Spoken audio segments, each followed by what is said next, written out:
Assalomu alaykum va rahmatullohi va barakatuh. Do'stlar, tinchmisizlar? Sog' bo'linglar, tinch bo'linglar.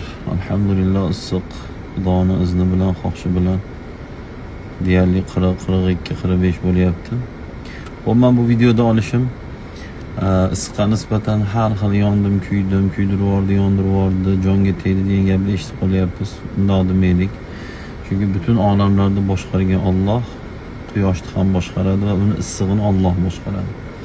Xo'p, kun isib ketgandagi musulmonning odobi qanday bo'ladi? Musulmon inson Allohga aytadi: "Ey Alloh, sendan boshqa iloh yo'q, sen buyuk Robbimsan.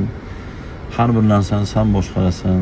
Shu qatori quyosh va uni issig'ini ham sen boshqarasan. Rahim qilgin, dunyo issig'ini bizga yengil qilib bergin, jahannam issig'idan o'zing asragin" deb shunday odob bilan qarshi olinadi. Shunday bo'laylik. Alloh yomonidan o'zi asrasin. Sog' bo'linglar.